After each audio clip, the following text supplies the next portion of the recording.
Hello, hello, hello! তোমাদের সবাইকে good evening.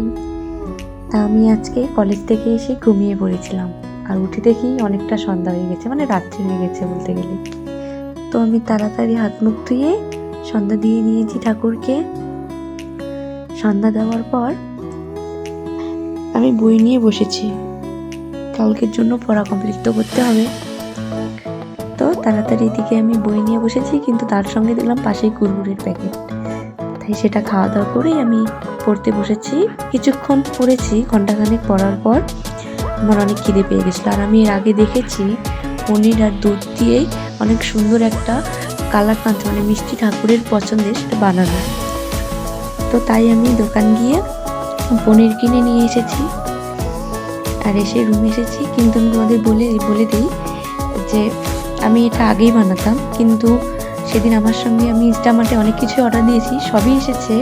মানে আমি তো সেখানে দেখিনি, বাইরে রুমে এসেই দেখি। কিন্তু রুমে এসে দেখি যে আমি যে আরেকটা পনির অর্ডার দিয়েছি বানানোর জন্য, সেটা আর আসেনি। তাই সেদিন আর বানাতে পারিনি। আমার তখনই দেখা উচিত ছিল, দেখলে হয়তো আমি পেয়ে যেতাম, কিন্তু কিছু করার নেই।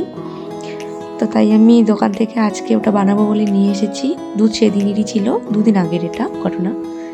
তো এদিকে আমি এটা বানাবো বলে পনিরটা বের করে দিলাম। তারপর তার আগে আমি দুধটা বসিয়ে দিয়েছি। দুধের মধ্যে কিছুটা পরিমাণ চিনি দিয়ে দিচ্ছি, মানে যতটা মিষ্টি আমার প্রয়োজন। আমার অনেক মিষ্টি খেতে ভালো লাগে, তাই অনেকটাই চিনি দিয়ে দিয়েছি।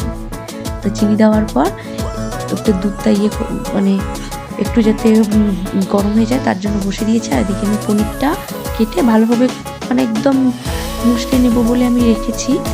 কিন্তু এদিকে আমি আমার কাঁচা পনির এত ভালো লাগে খেতে, তাই আমি কাঁচা পনির দেখো চিতে প্রথমে একটু খেয়ে নিলাম। এরপরই পনিরটা ভালোভাবে মুছড়ে নেওয়ার পর আমি সেটা দুধের মধ্যে দিয়ে দিয়েছি। আর কিছুক্ষণ মানে রাখার পরে এটা দুধটা অনেকটা কমে গিয়েছে, একদম আঠালো হয়ে গেছে। তারপরে আমি নামিয়ে নিয়েছি একটা ছোট্ট কৌটোয়। তো কৌটোটা এখানে রেখে আমি 2-3 ঘন্টার জন্য রেখে দিয়েছি, যাতে সেটা ঠান্ডা হয়ে একটু শক্ত হয়ে যায়। আর 2-3 ঘন্টা রাখার পর আমি কয়েকটা উপর থেকেই কাজু কিশমিশ ছিঁড়ে দিয়েছি কুচি কুচি করে। এরপর দেখো আমি কাটছি, খুব সুন্দর কিন্তু হয়েছিল। মানে 2-3 ঘন্টা রাখলেই হয়ে যায় ভালো, ফ্রিজ থাকলে ভালো হতো। তো আমি এদিকে কাটার পর দেখো অনেক সুন্দর, আর খাওয়ার এত মিষ্টি হয়েছে, আমি অল্প অল্প বলতে বলতে পুরোটাই খেয়ে নিচ্ছি। অনেক মিষ্টি, তোমরা একবার বানিয়ে দেখো, অনেক টেস্টি হয়। তো চলো আজকে